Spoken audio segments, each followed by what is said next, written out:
Let me bang. I do let you bang. Hey, let me bang you, Jason, man. I let you bang. I let you bang. Greetings, marriage and virgins. Go for Jesus. No forget Jesus, people. Hey, I'm not surprised, motherfuckers. Ladies and gentlemen, it is time once again for your favorite mixed martial arts podcast. Recording out of Los Angeles, California, it's MMA Roasted with Adam Hunter. Who the fuck is that guy? What's up, people? It's me, Adam Hunter, here with the legend Jason Mayhem Miller, who had a great 2024. Even better 2025, brother. Fuck yeah, that's what I'm talking about. You have like a Macho Man thing going. I saw Jason last week after the podcast because he kept throwing up all these Hello Kitty stuff. And he goes, by the way, man, if you ever need Hello Kitty, let me know. I'm like, dude, my daughter loves it. He's like, come by the warehouse. So I literally was like, what is Jason involved in? So I got the whole family together. We went, and Jason's like, I'm the head of marketing at a Hello Kitty place. And I was like, how is this even? So now my wife is like, that's my dream job. How does fucking Mayhem? She's confused. Everyone's confused. Anyway, we go there. Jason's friend, I don't know if you guys are, whatever, official, whatever, has a Hello Kitty place. It's Hello Kitty universe. It's the greatest Hello Kitty place in the history of the world. And I walk in there, and Jason does work there indeed, and hooked my daughter up. I like how you immediately defaulted to like, oh, he works at a warehouse. That means that he has a bunch of stolen packages from Japan. I like how that's what you think of me. You're like, you thought that I was like, know what I mean? Running a fake you know what I mean? Bootleg Hello Kitty merchandise, but it was actually official. All the best characters. Yeah. I had a feeling that nothing you would do would be illegal, and if it was, I wasn't about to let you get fired for anything or get in trouble on behalf, because I was about to be like, Jason, thank you, man, but no thanks, we're good, we could buy this. I didn't want to get you in any kind of, and I played out these like 5 different scenarios in my head. I was like, let's say he tries to give you a box, let's try this, let's that. The last thing I wanted to do was to get you in trouble because of a Hello Kitty. You thought you're gonna like roll up to the back of the warehouse, and I was just gonna throw stuff in your trunk real quick, and you're gonna take off like real fast. Yes, it's all a fully legitimate operation we got. 100%. And another funny part is that while he's not in the back or going to Hello Kitty meetings, he's greeting people. So you have the most scared, shy Asian people walking into a Hello Kitty place, and this huge 6'3" fucking ex-UFC champion going, "Hey, what do you guys need? You guys looking for Hello Kitty? What are you looking for today? What are you shopping today? Yeah, like, wow, who are you shopping for today? That's the script right there. Who are you shopping for today?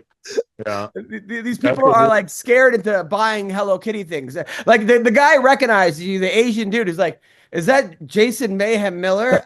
It's hilarious. It is hilarious, man. So, hey, what? There's no even fights this week. What are we doing MMA? It's just me and you. Everyone else is like scared in a diabetic coma from all the New Year's festivities, and it's just me and you going like. Let's be honest. Even if there were fights, Don wouldn't know about it. And of course, this guy can't even show up with his shirt on. I mean, Don went to fights, and I'm like, "What'd you think of the fight?" And you're like, "Partner, I was so fucking drunk. I don't even know who was fighting." I'm like, "Don, you were sitting ringside." He's like, "Yeah, actually, I got kicked out because somebody said he wanted to go outside, and I said over there and smacked him in the head." Which, Don, did that count as an official fight on your shirt dog or no? Well, I don't know. I guess not. They didn't post it, but nobody contacted me, except for TMZ. So don't know whether it does or not. TMZ, that's official. Should be a knockout. Yeah. So how was that, Bill? How was your Christmas and New Year's? Terrible. What would happen? Yeah, because I saw you post the only reason you're living right now is because of your daughter. Happy New Year. So what's going on? Just you know what it is? He's I'll tell you what it Jewish. is. I got pre-dumped. Oh, by the Jewish girl or by the girl who happens to be Jewish? Yeah, you ever been pre-dumped before? No. How does that work? Pre-dump is like they ghost you, they don't talk to you, they treat you bad, and then when you check in, you go, "Are we okay?" They're like, "Of course we're okay, silly. Everything's great." And then they continue to ghost you to a point where you're like, "Okay, clearly we're not." And then you have to call them like, "What's going on?" And then they just lay into you. So it was like that. She basically like spent 2 months pre-dumping me. So by the time, I've been watching. I don't know. I've been watching you slowly morph into depressed Bill, and I'm like really sad. I'm sorry, bro. I'm sad, bro. Like it's like you slowly like have let your hair grow out to this weird thing, and like you've been wearing shirts less frequently.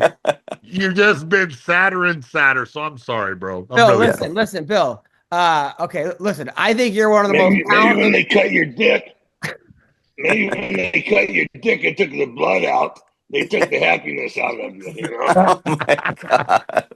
Is that what's on that vial? Oh man. So Bill, that listen. That was the happy part of Bill. Bill, listen. You're beyond talented, great comedian, great actor. You're a black belt. You got everything going for you. Now, I don't want this to be a Jew bashing thing because I see where this is going already. And there's everything going for you except the girlfriend. This has nothing to do with her being Jewish, but you did convert for this girl before, and then she dumped you before. And now, 10 years later, you tried to get back with her, got back with her, and now she dumped you again. Correct. Do you maybe think this just isn't the one? No, third time's a charm, baby.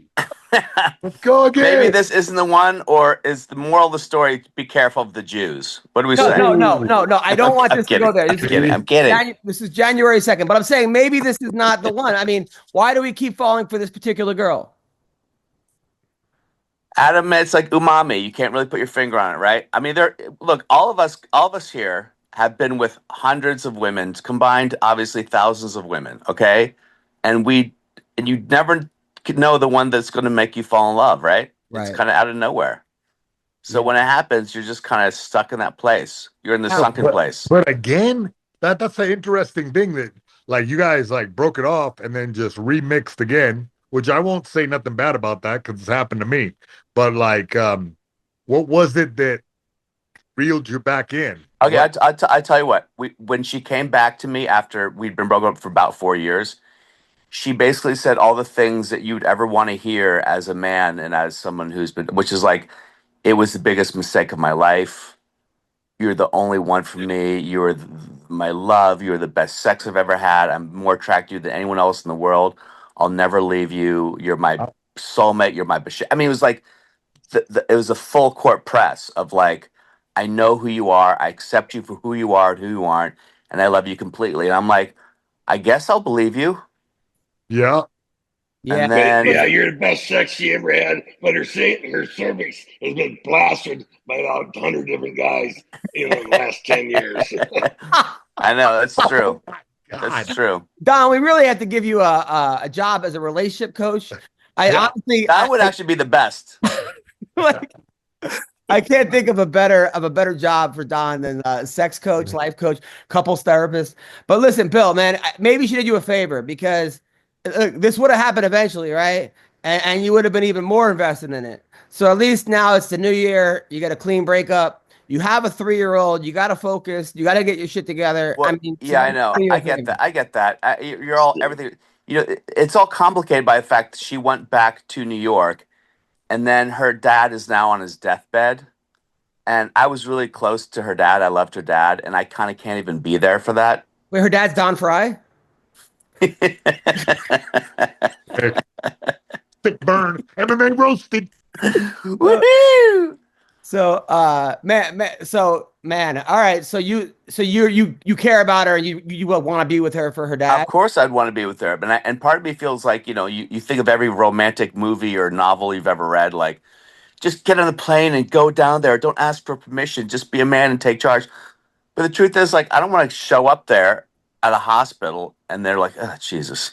And what if you walk in and he dies right when you walk in, and then you killed him? Like that would be. But you know, it's like women have this bullshit thing where they want you to be super romantic and take charge, but they also want you to do things their way. They don't want you to take charge. Don, what advice are you to give to young Bill? Run away from that shit, Bill. Don't worry about it anymore. You're better off without her. Yeah, it's cheaper that way too. I don't know. Paying for like a lot of first dates and you can always borrow a fucking airline ticket from Adam, though. And by the way, does anyone want to buy a $6,000 engagement ring? $6,000 for how much? Engagement ring. How much do I buy it for? I'll give you a discount. For real? $200. All right. Well, listen, my Christmas Eve wasn't much better. So here's what happened. So I remember last week, I told everyone my wife was sick. I went to New York. I left. My wife had the flu. She had 105. Daughter had daughter had no fever, but I took them to urgent care. I went to the flu. Anyway, they were still mad at me for going to New York. They said I should have canceled my trip to Gutfeld, canceled this. I was gone for 48 hours, but I called as many people as I knew. Made sure they checked on her, but then she got mad about that, so I tripled down. I called Mayhem, Don, you. Now she's really mad because she has all these people in her DMs.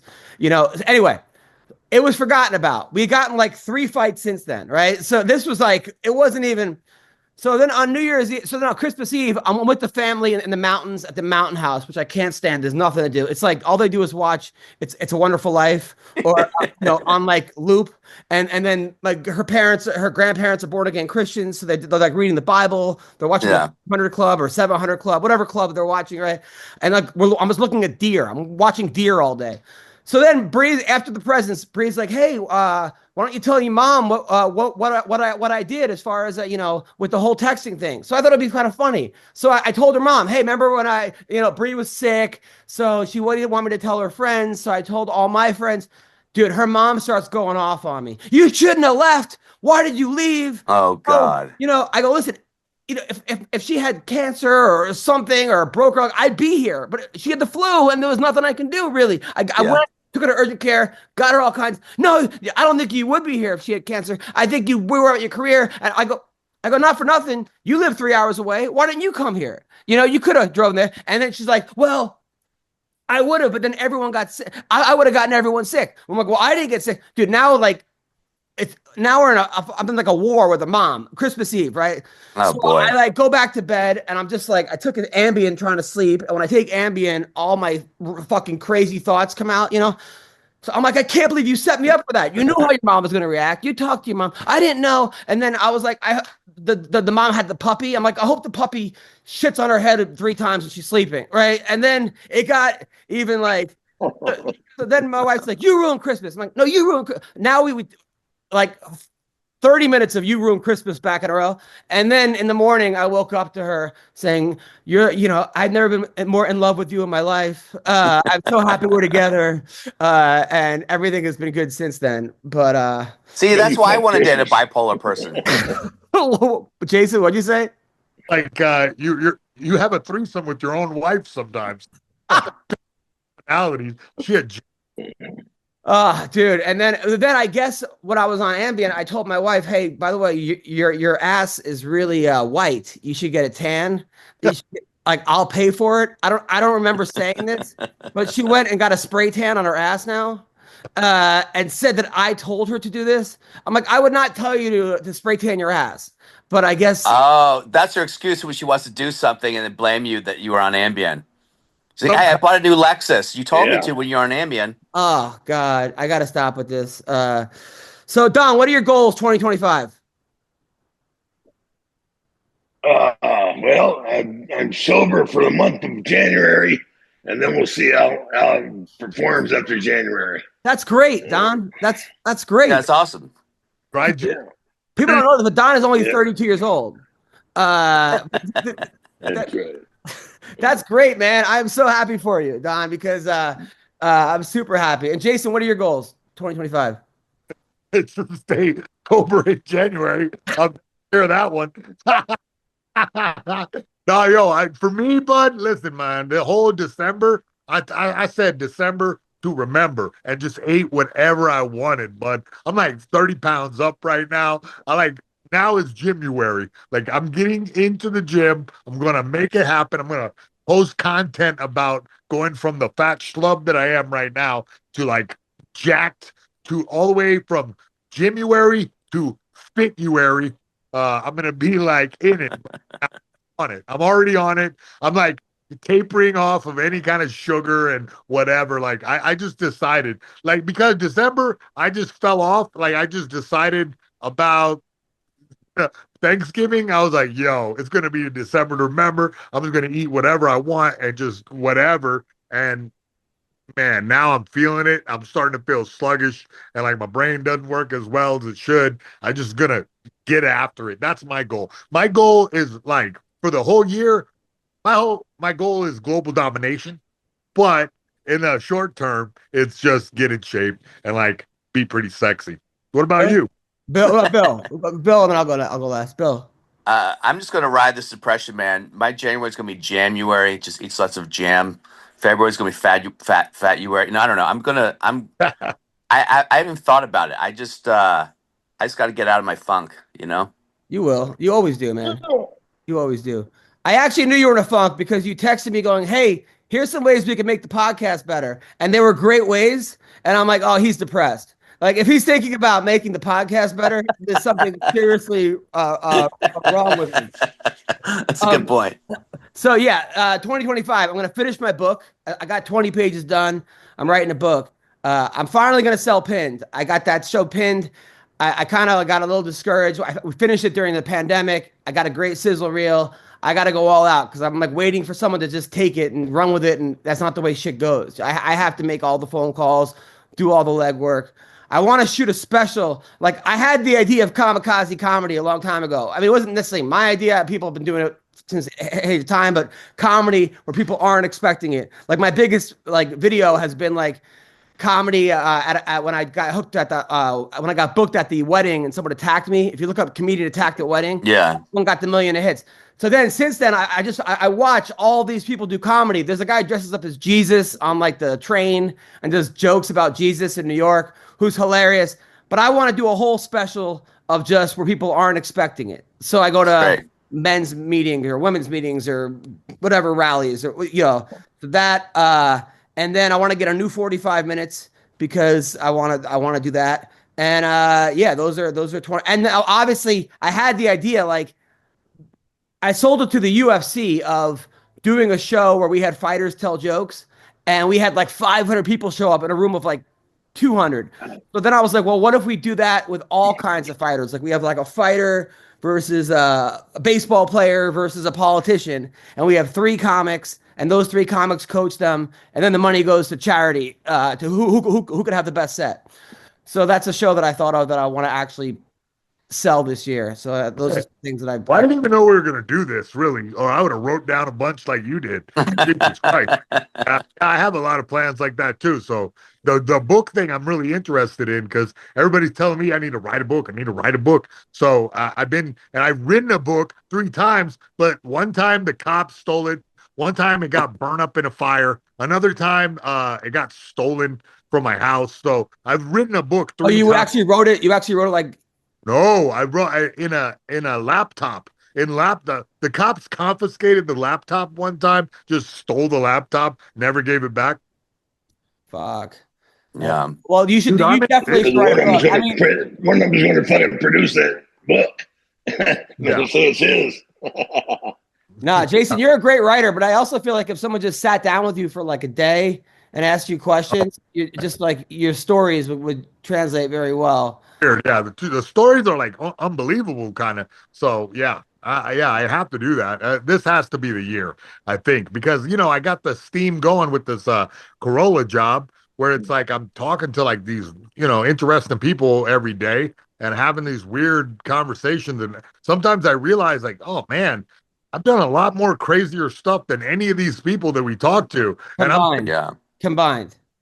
Don too, man. Don's book would be fucking insane too. I mean, Don's whole life is like, Don tells these stories, and I'm like, hey, I'll be like, hey, Don, did you ever meet this guy, Ricky the Dragon Steamboat? Oh, funny story.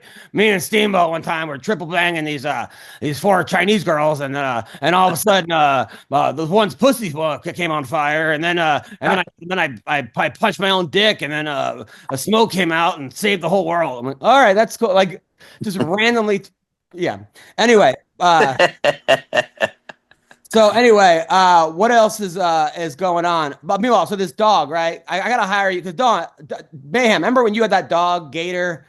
Mayhem could train this dog to like stand up onto. You would shoot it, and then it would play dead. Yeah. And then roll over. I never saw. Could do the Matrix. You could say Matrix and shoot at him, and he would spin around real fast and like come back running at you. Yeah, and I can't get my dog to stop shitting on the floor and biting everybody, right? So what we do is like we watch these videos of like how to get your dog to stop biting. So they said what you want to do is when the dog bites, you make a real loud noise, like ah! That way it knows you're in pain. Dude, the entire day, all you hear downstairs is ah! like, dude, my daughter's like, bite me so I could scream. She's following the dog around just so she could scream. And yeah. This is probably the only screaming that you're hearing from like this room. Anyway, but by the way, so I hung out with Roy Nelson on New Year's Eve. I went to. Oh wow. Yeah, I went to. What's the name? Russell Peters' party. It was like Sean Porter was there. Crazy Legs, the breakdancer, was there. Yeah. Roy Nelson and his son. Roy Nelson was such a nice guy, and I felt bad for all the 12,000 fat jokes I've written about him over the years. He's definitely the most confident big guy I've ever met. Like, he's like that. One of the funniest things ever was when he was in the Ultimate Fighter finale, and Dana White goes, Roy Nelson really impressed himself this year. But Roy would. Do you think Roy could have been better? Jason, if he would have taken his weight more seriously, or it was just perfect the way it was? Yeah, I mean, it's possible, yeah. But the problem is that Roy was kind of like, if he would have went down to middleweight, he would have been kind of too slow. And you know what I mean? And if it was at 205, like he would be too small for some reason. But being heavy, he had like a lot of ass behind all those punches, and he was way faster than everybody. Yeah. So, you know, he was in a weird spot. It worked out perfect for him, I think, because everybody knows Roy. Everybody, you know, it's like, I don't know. He did the best that he can with what he had. He was a strong guy, a hard worker, like, but kind of like intermittently lazy kind of guy. Like one of those dudes who like will get up for the fight, but if there's no fight, like he just is like, Just remember when he beat Kimbo by putting him in a crucifix, putting his gut on Kimbo's head, and then that was his move. Like, yes. That was one of the funniest moves I've ever seen, was crucifix, belly on face. Oh, he did that a lot. Yeah. Not just Kimbo. He did that several times. Yeah. Yeah. He benefited from the fact that most heavyweights were not very, like, skillful. And he actually was. Like, he was a good wrestler and a good grappler and a good boxer. And, like, you know, he's, like, pretty good at everything. So he's a weird kind of guy. And fighting at heavyweight, guys would have like one skill that they were good at, and then the rest garbage. So he really benefited from that. So you're saying Ozempic would have helped his career? Ozempic would have crushed his career. He would have had to fight like way tougher guys and had to work way harder. Instead, I think he did just great. Like he did great. Like Don, what were we saying, Don? He's agile. He was agile for his size. Yeah, and that's one of the things a lot of heavyweights are missing is agility. Yeah, you know. Yeah, he'll grapple like a little guy, but he was huge. So yeah, it worked out for him. Don, if you fought today, would you be at if you were in your prime, would you have gone down to 205 or stayed at heavyweight? Fuck no, I'd stay at heavyweight, man. Fuck 205. Yeah. But you were what, like 230, 240? Yeah. You know, after I came back from pro wrestling, that was about 230. I mean, I was watching videos, Don. You must have been at what, like 7% body fat, like 6% at 230, right? Yeah. Whoa. Yeah. I was pretty fucking lean. Yeah, I was lean. Yeah, I mean, when I fought Ken Shamrock hell, looked like a bodybuilding competition between him and I. Yeah. So now they're saying, by the way, that Patty Pimblett is going to fight Michael Chandler. If you would have asked me 3 years ago, 2 years ago, I would have been like, Chandler is going to destroy Patty Pimblett. Now I don't even know. Chandler might get knocked out, just go punch for punch, which is the one way he would lose this fight. But man, that's locked in. I don't know if it's locked in. I think they're like trying to make it. Yeah, trying to make it. Yeah, I don't know, man.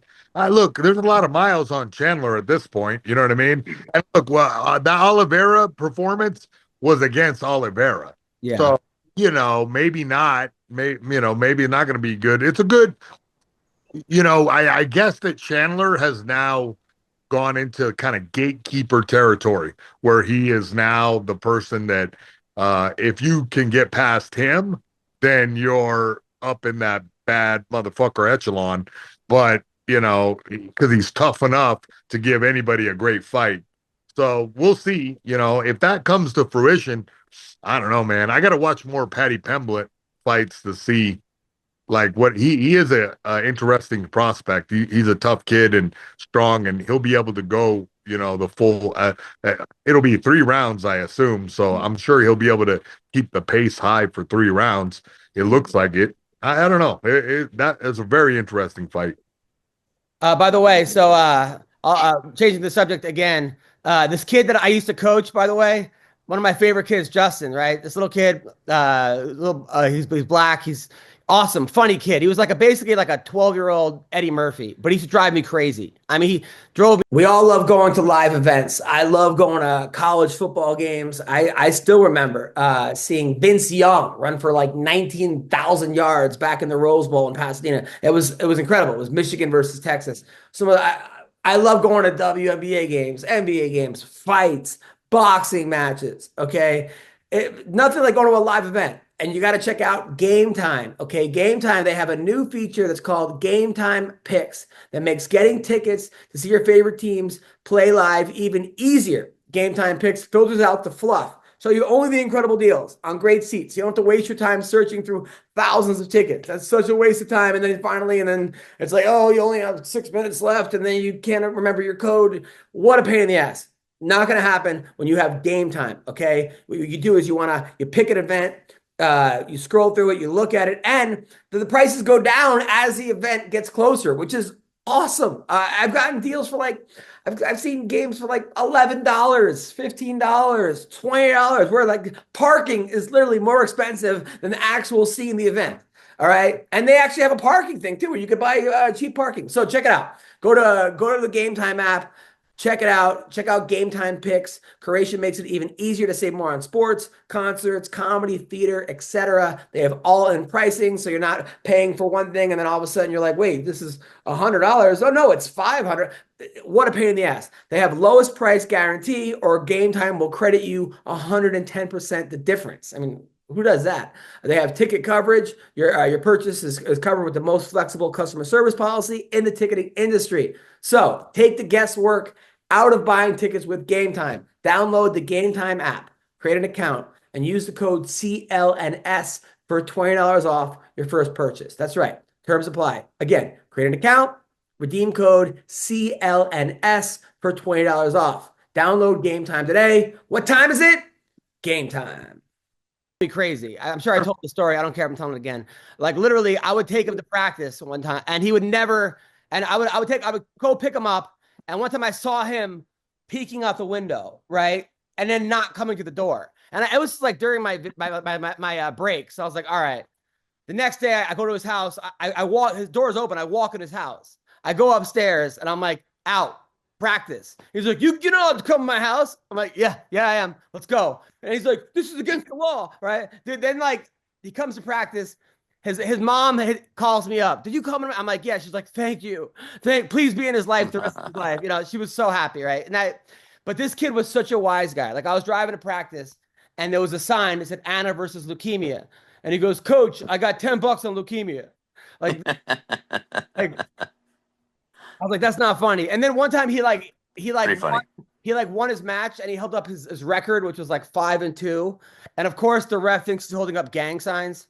So the ref is like, the ref happened to be black too. The ref makes it like, hey, is he in a gang? I'm like, no, that's just his record, which is actually even sadder. The fact that he's bragging about being 5-2.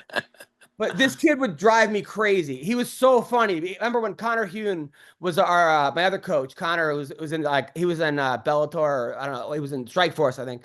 And he's like, Connor, I saw you on TV last night fighting. You got your ass kicked.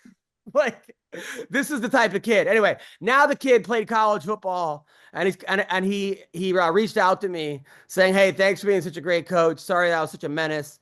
And he's gonna help coach a practice. So that's pretty cool. Sick. Yeah. But yeah, I asked him one time. I'm like, "Hey, you have a girlfriend?" He's like, "Nah." He's like, "I'm done with black girls." I'm like, "Why?" He's like, "Black girls are too much drama." I'm like, "Dude, all girls are too much drama. It has nothing to do with the color." Yeah.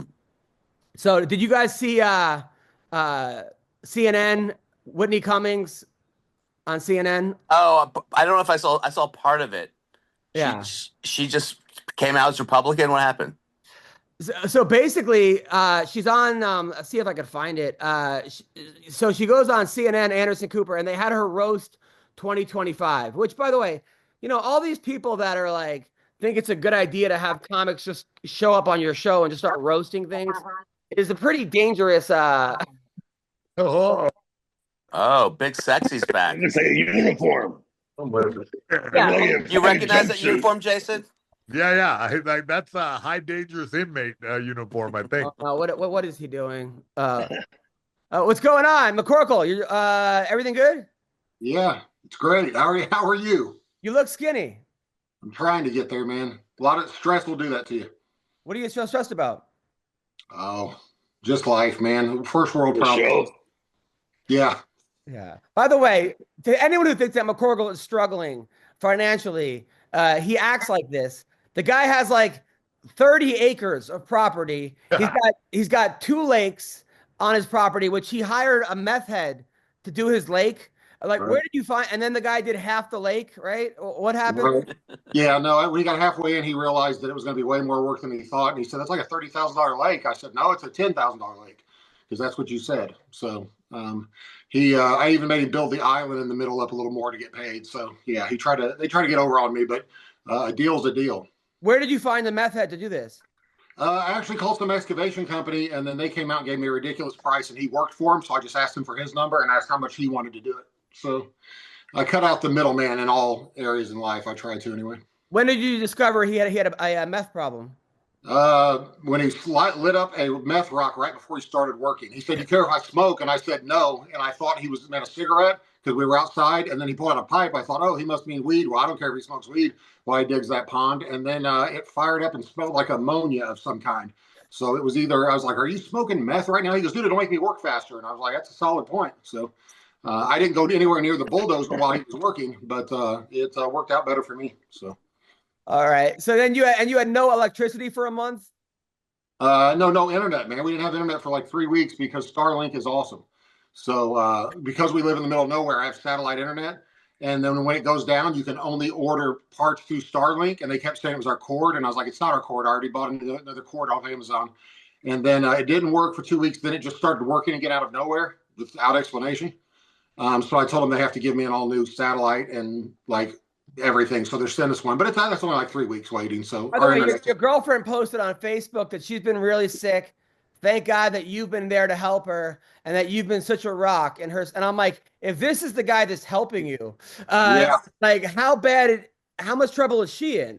No, she had a surgery on New Year's Eve. They had us be there at 6 a.m., but they didn't tell us 5 hours away, by the way. They didn't tell us until 5:30 p.m. the previous day we had to be there like at 6 a.m. And so you're like, we were calling all day like, hey, when's the surgery tomorrow? Before noon or afternoon? So we're going to go get a hotel if not.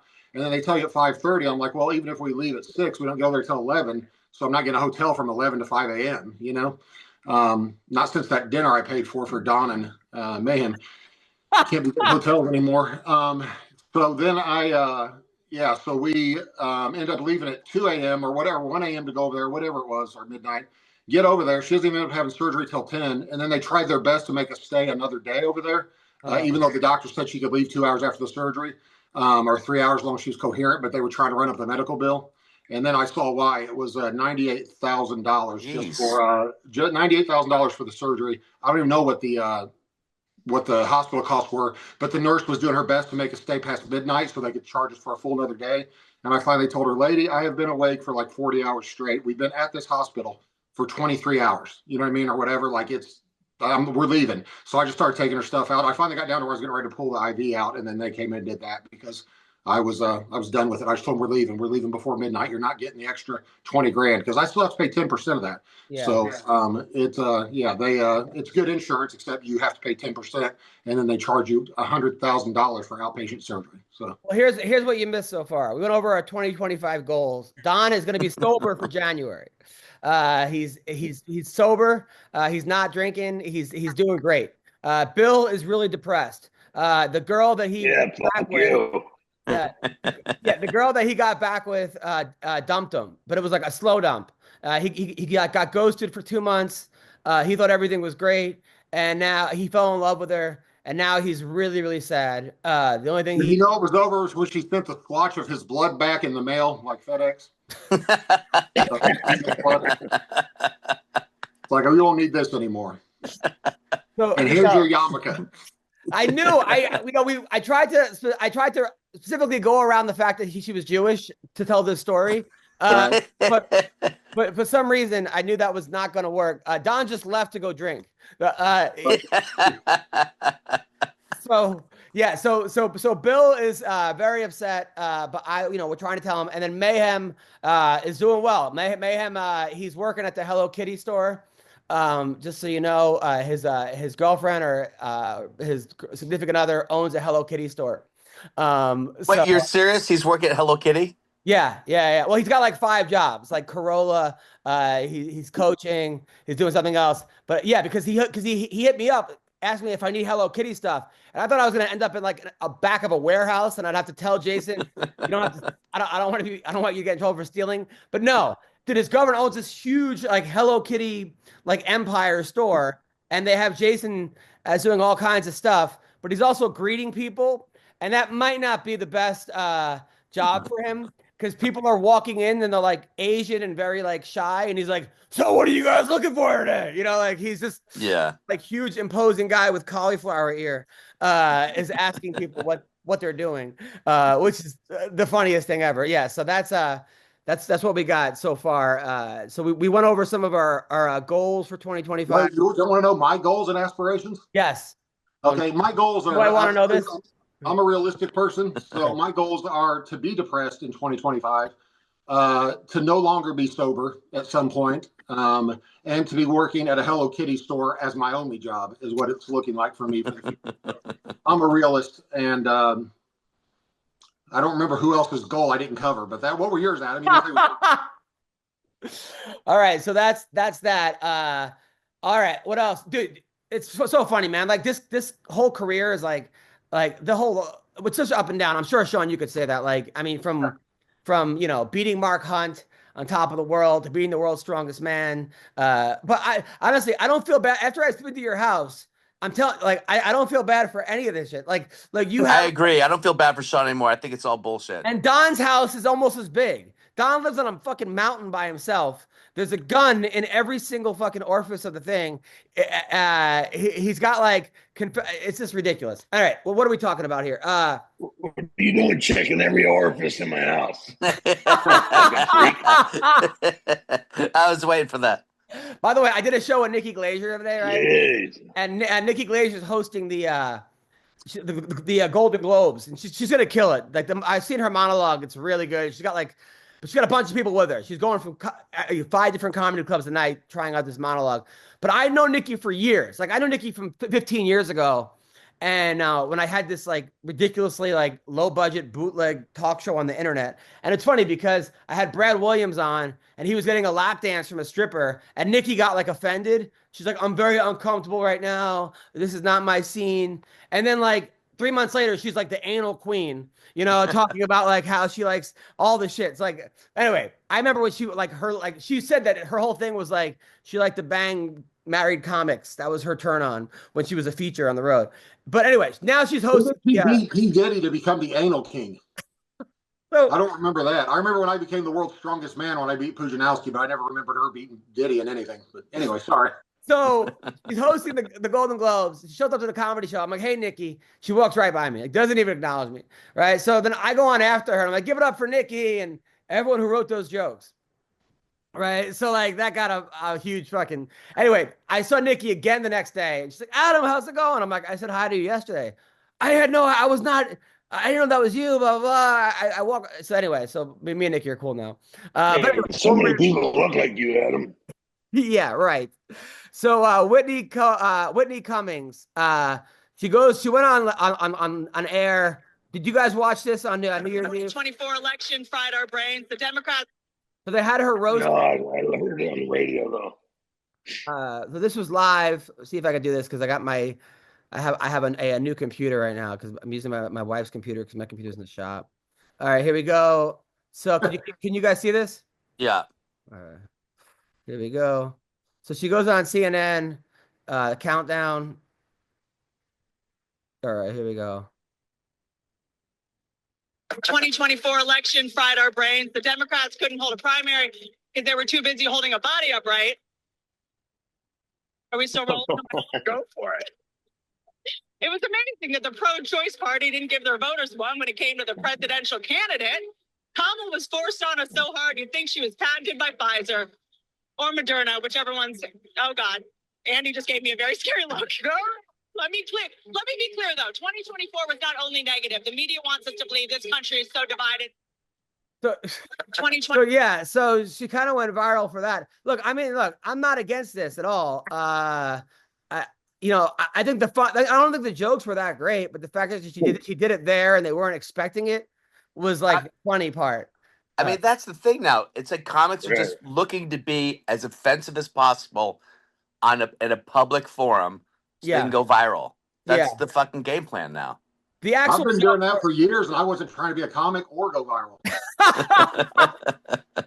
It's a very good point, Sean. I mean, I remember you telling people you killed your grandma. Dude, he literally before a fight, he goes, I haven't been this excited since I killed my grandma with a pillow. And literally had nothing to do with his grandma or a pillow. And the guy just looked at him like confused. That may have been when the doctor first prescribed me Percocet, and then Tim Sylvia bought me 10 shots of tequila. And I told him, dude, I've never taken pain pills before. I don't think you're supposed to mix them with alcohol. And turned out I was wrong. It was an awesome mix. So that's going to throw Don off the wagon right now, just talking about it. Or on the wagon. I don't know which term is correct. So that happened on New Year's Eve. And then did you guys see the whole Diplo thing? Oh, he was on acid, right? Yeah. So Diplo, who's like this DJ, Sean, I guess he made a whole thing about LSD. And they were like, so when was the last time you did LSD? And he's like, right now.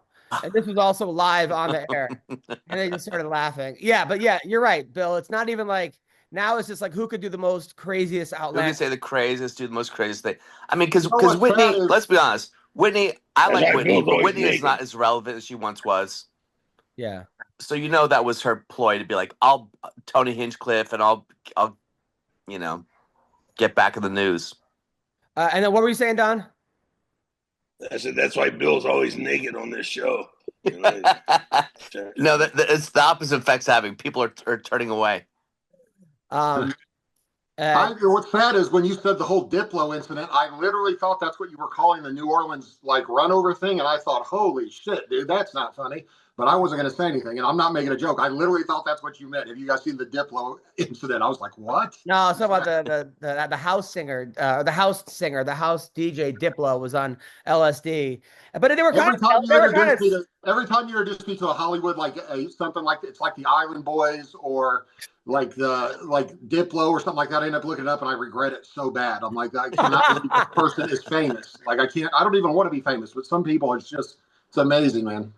So there's a boxing match that Chael Sonnen called bullshit, but they're saying it's real. Logan Paul is supposed to box Conor McGregor for $250 million. in India. That's some guys. I don't know how the spread is. Congratulations. Some Fuck, I wish the little bastard would fucking fight me.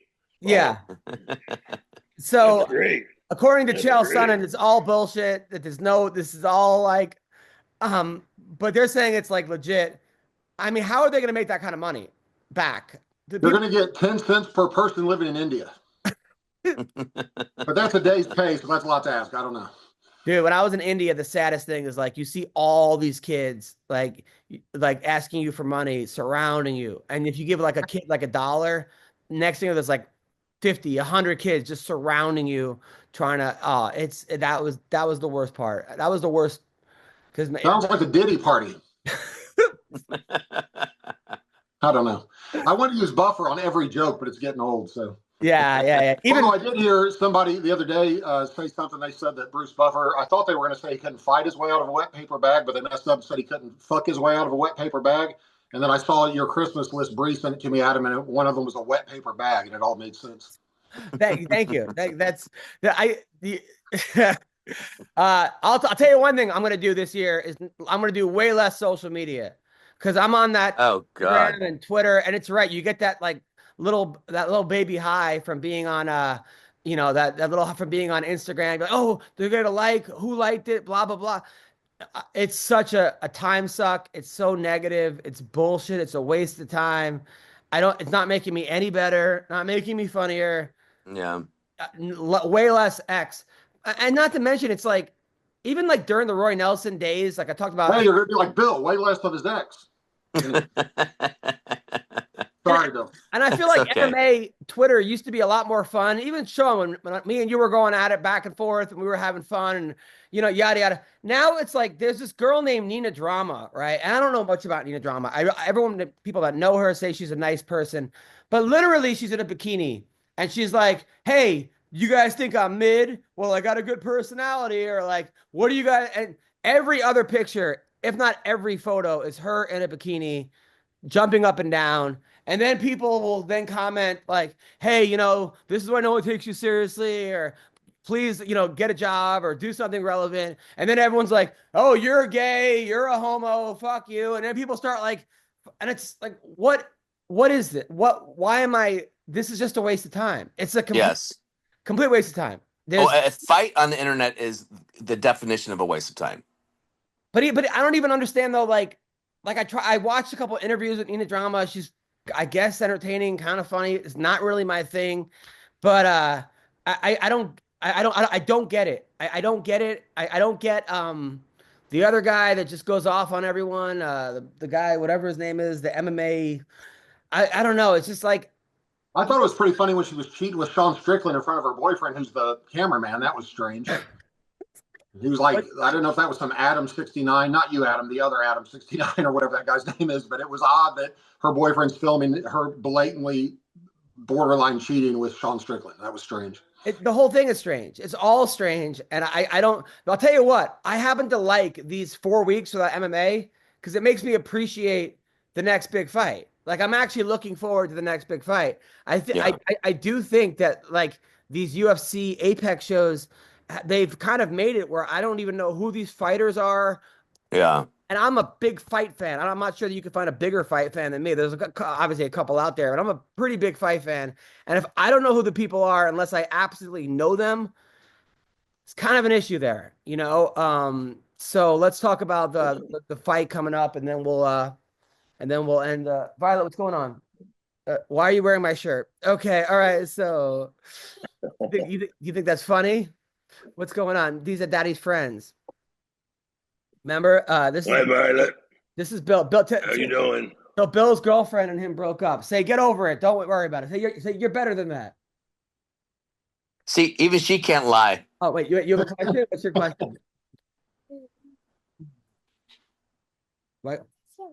Why does he have no shirt on? That's everyone's question. When you're depressed, you don't wear shirts sometimes. He's actually sad. When you're sad, sometimes you don't wear shirts. He was with a girl, and the girl was mean to him and said that she didn't want to be his girlfriend anymore. But it's not his fault because he's a great guy and he's very funny and he's good looking and people like him. But for some reason, the girl's being mean.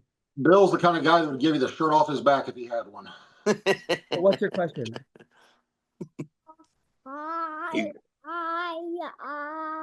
That's not a question. Thank you very much. Okay, thank you for the commercial. We can go back to go brush your teeth. Beautiful. Toothbrush. We'll play toothbrush idol later. I promise. Okay, go brush your teeth. Never. All right, so here we go. Let's go. All right, here we go. All right, so let's go. The fight's coming up, and then I think we could call it a podcast. I'm still not sure you can call it a podcast, but go ahead. All right, we can call it something. All right. So schedule coming up. All right, so schedule fight night. Dern versus Rebus. Are you guys excited about this? Mackenzie Yes. versus Amanda Rebus. Mackenzie Dern's a girl that was high level black belt, super hot. Her father was a big deal. Amanda Rebus, also a good fighter and super hot. Are we excited? Her father was a big deal in what sense? I guess he was a big jiu-jitsu guy. Oh, okay. Yeah. I guess. No one cares about this. All right. Well, this should be a good fight.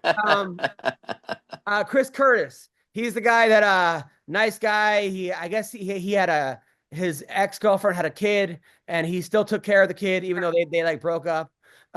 Great fighter. Keeps quitting social media because he keeps fighting with people on social media. He's fighting Roman Kopylov. Don't know anything about him. All right. So always bet on the guy who quits a lot. Razak Hassan, he was suspended because I guess two girls accused him of like rape, but I guess he was found innocent and they were just trying to get money out of him. Oh boy. Allegedly, I'm not really sure exactly what happened. He's fighting Cesar Almeida. I'm excited about this one, guys. I mean, I'm always excited to see an Almeida fight. Yeah, it's a pretty strong jiu-jitsu legacy. Yes, so we just like him because of his last name. All right, Yes. So UFC 311. This one, Islam versus Arman Sorokian. We're excited about this one, guys. This one should be a good fight. Islam is 26-1. Arman is 22-3. They had a great fight, the first one. Don, who wins this one? I go with Islam. All right, why?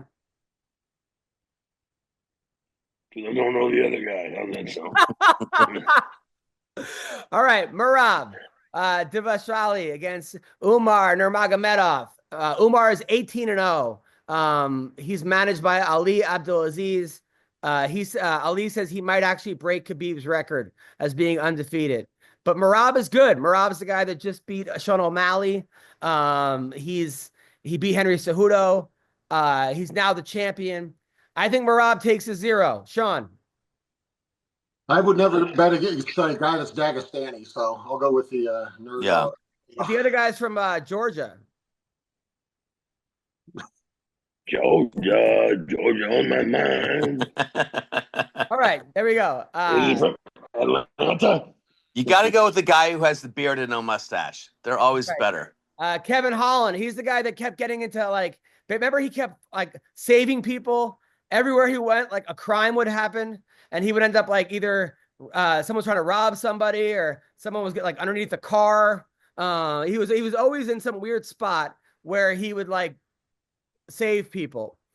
He's fighting Haner de Ritter from the Netherlands, who's 18-2. He beat Gerald Mershart, who used to be in the college band. He got knocked out by Anatoly Moroccan. Who do we like in this one, Sean? And nobody who's in a college band is probably going to win a fight, so I'll go get with the other guy. I thought that was a faction like the NWO. He was one of the Four Horsemen, or he was in the college band. That's how watered down the UFC's gotten. There's factions you haven't even heard of. No, he beat a guy that was in the college band, Gerald Mershart, who won lots of fights, by the way. Oh, see, I told you a guy in the college band would never win. All right, no one gives a fuck. No one cares about any of this. I don't care. All right, no, that's actually Johnny Walker. He's the guy that he's still around. Yeah, he won one of his fights, and then he was breakdancing by celebrating by breakdancing, and then threw out his shoulder doing the worm. You guys remember that fight? Yeah.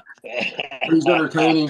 How did you skip the Jerry Chaska or whatever his name is fight. Oh, yeah. Yuri. Yeah. He says he's back. He's out of the woods. He's better than ever. He's fighting Jamal Hill, who's the most hated fighter everyone hates this guy. Which I think is bullshit. Seems like a decent enough guy, but everyone's And then Beneil Dariush, I hope he wins. He's a guy that in his free time he goes and builds churches in third world countries. Wow. Yes. He's fighting Hanato Moicano, who's the guy that, remember, he wins, then he like quotes like Doltsoy, or he quotes all these capitalism books and he's a big pro-Trump guy.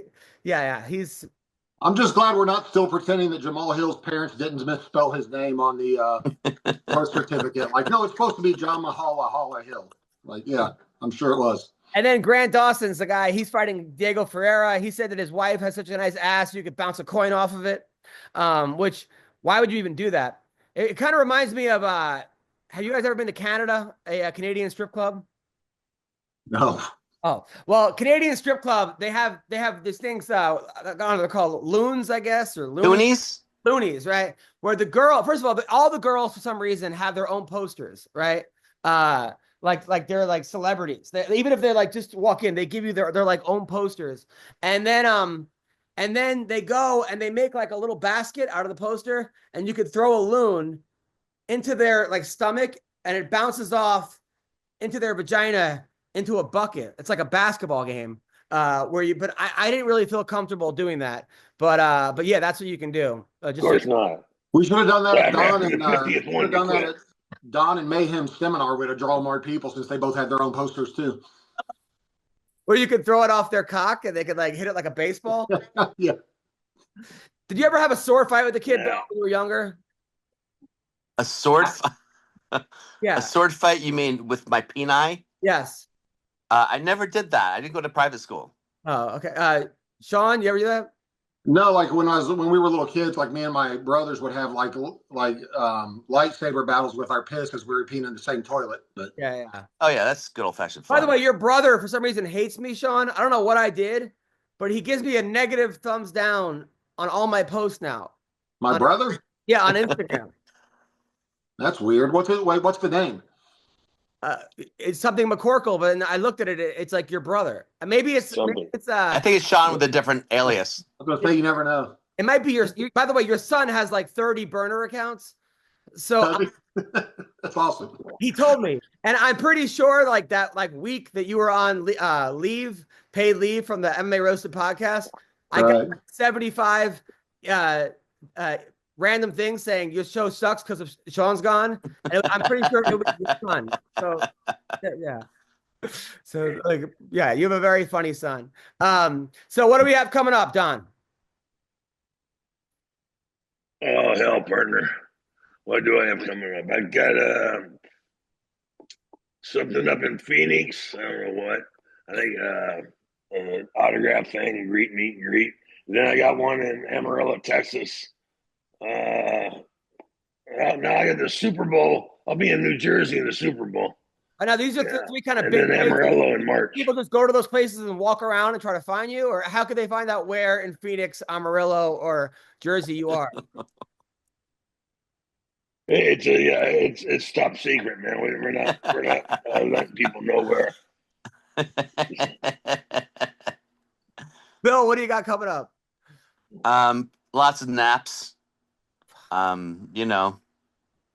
Say some prayers. No, I don't know. I'm just gonna fucking take it day by day. Revolver. All right. Well, Bill, if you want to come over, Remember, do you have your daughter with you? You can't play Russian roulette with the semi-auto. Bill, do you have your daughter with you or not? What? Yeah, I mean, I can always get my daughter. Yeah, she's with the mom right now. You want to bring her over to the house? I'd love to. Today? I can ask.